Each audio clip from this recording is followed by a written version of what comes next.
Assalamualaikum warahmatullahi wabarakatuh. Perkenalkan, nama saya Istiqnaq Fudlah, NIM 10 12 30 23. Saya dari jurusan Hukum Keluarga Islam kelas A. Di sini atau pada video kali ini saya akan menjelaskan beberapa poin dari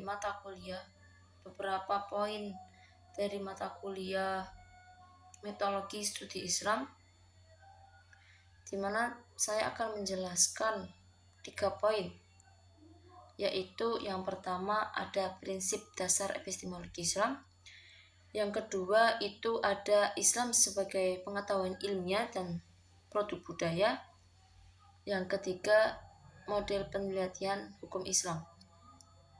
Kita masuk pada poin pertama, yaitu prinsip dasar epistemologi Islam. Epistemologi Islam sendiri secara bahasa memiliki arti epistem itu pengetahuan dan logos itu kata pikiran atau ilmu. Epistemologi itu adalah cabang filsafat yang bersangkut paut teori pengetahuan. Dalam konteks pendidikan, epistemologi Islam itu bagaimana Islam memanusiakan manusia menurut pandangan Islam sebagai sehingga menghasilkan ilmu pendidikan Islam. Dari penjelasan pengertian epistemologi Islam tadi itu terdapat keterkaitan, yaitu 3. Yang pertama itu filsafat, yang kedua itu metode, yang ketiga itu sistem. Nah, pada poin 3 tadi tersebut itu memiliki keterkaitan satu sama lain, di mana di dalam filsafat itu terdapat metode, bagaimana metodenya dan bagaimana sistemnya. Kita masuk pada prinsip epistemologi Islam. Ada beberapa teori prinsip dalam epistemologi Islam, yakni yang pertama teori korespondensif. Teori korespondensif adalah teori yang di mana teori tersebut itu nyata, tidak kebenarannya itu sudah terjamin. Nah, pada teori ini itu teorinya merujuk pada hal-hal yang nyata. Terus ada poin yang kedua, yaitu teori konsistensi. Pada teori konsistensi ini adalah di mana pada teori ini itu terdapat beberapa pernyataan dari manusia, yaitu dari segi pemikiran, dari segi menilai, ataupun dari segi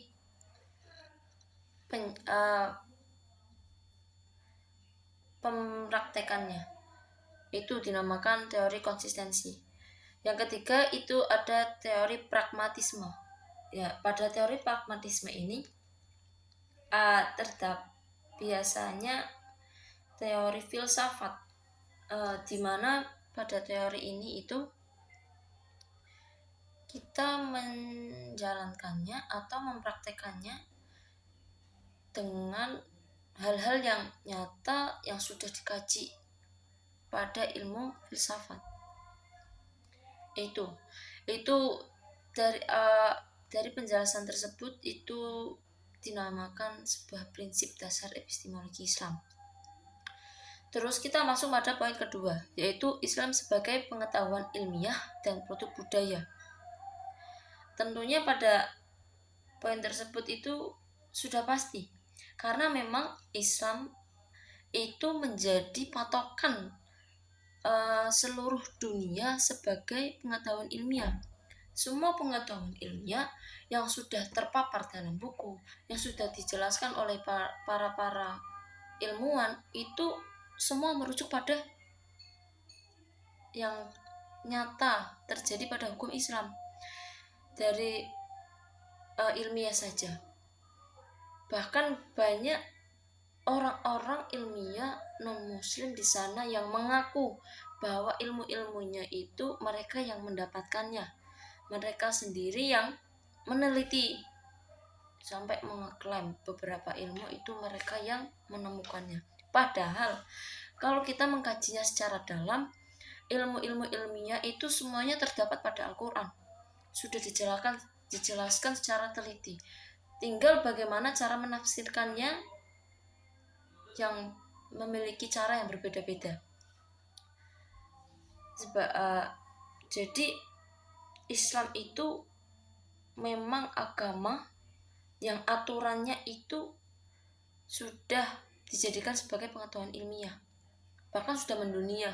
Bahkan pengetahuan ilmiah dari Islam itu sudah banyak yang mengeklaim seakan-akan mereka sendiri yang menemukan ilmu-ilmu tersebut.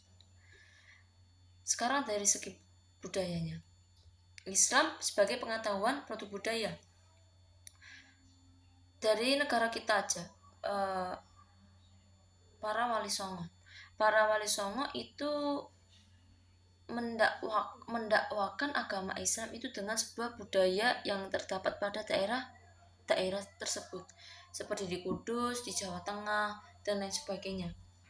Dan dakwah wali songo itu sekarang dijadikan sebagai budaya yang tadinya beliau menjadikan budaya itu sebagai penyebaran agama Islam. Banyak budaya seperti bermain wayang. Sekarang wayang itu sudah menjadi budaya Indonesia, budaya perwayangan.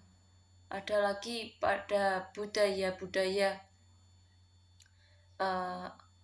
yang disebarkan untuk menyebarkan agama Islam dengan bermain mainan cuplek-cuplek suwang.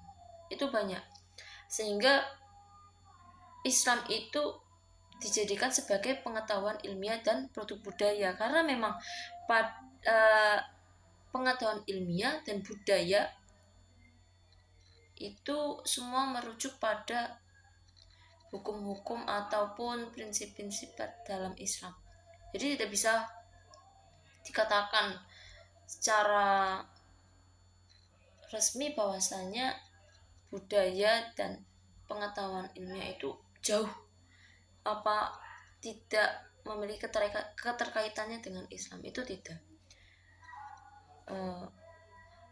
Mungkin yang poin Islam sebagai pengetahuan ilmiah dan produk budaya seperti itu. Terus kita masuk pada poin ketiga, yaitu model penelitian hukum Islam. Model penelitian hukum Islam itu ada dua.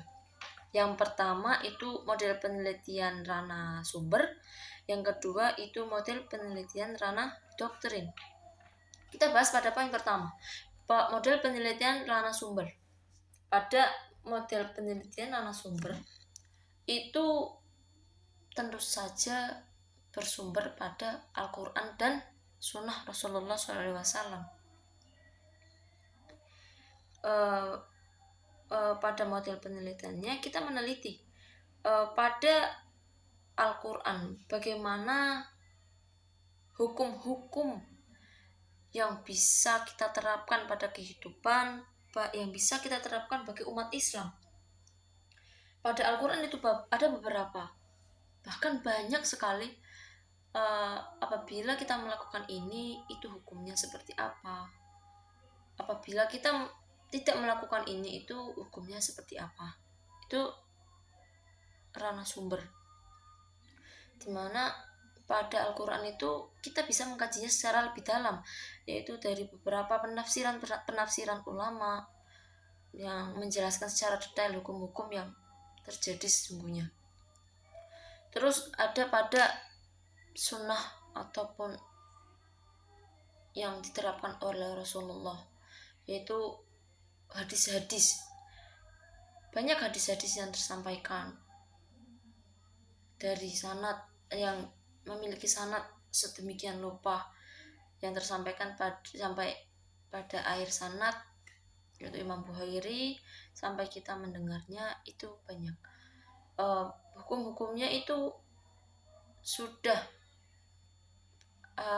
terterapkan pada negara kita Islam, negara yang bermayoritaskan umat Islam, itu sudah banyak.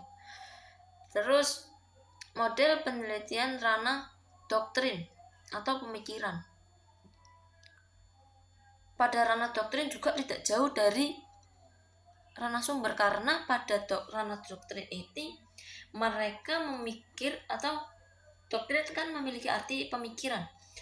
Mereka berpikir dari Al-Quran dan hadis. Jadi pada Al-Quran itu mereka menafsirkan dan dipikir itu mereka menafsirkan pada Al-Quran itu, dan kemudian mereka berpikir ini yang sebenarnya itu bagaimana, yang sebenarnya yang dimaksud pada Al-Quran ini hukum itu bagaimana. Lalu mereka memikirkan dan menyimpulkan secara jelas agar orang-orang yang sering mendengarkan kajian-kajian dari ulama-ulama tersebut itu bisa mengerti, ataupun orang-orang yang pemikirannya itu susah untuk memahami bahasa-bahasa pada Al-Quran, bahasa-bahasa pada hadis-hadis yang disampaikan, itu mereka memikirkan atau menjelaskan secara lebih jelas dari segi pemikiran mereka, seperti itu. Nah, dari 3 poin yang saya jelaskan tadi, yaitu prinsip dasar epistemologi Islam, yang kedua Islam sebagai pengetahuan ilmiah dan produk budaya, yang ketiga model penelitian hukum Islam, itu adalah materi dari metodologi studi Islam. Mungkin pemaparan pada 3 poin tersebut saya cukupkan, kurang lebihnya mohon maaf. Akhirul kalam, wabillahi taufiq wal hidayah. Wassalamualaikum warahmatullahi wabarakatuh.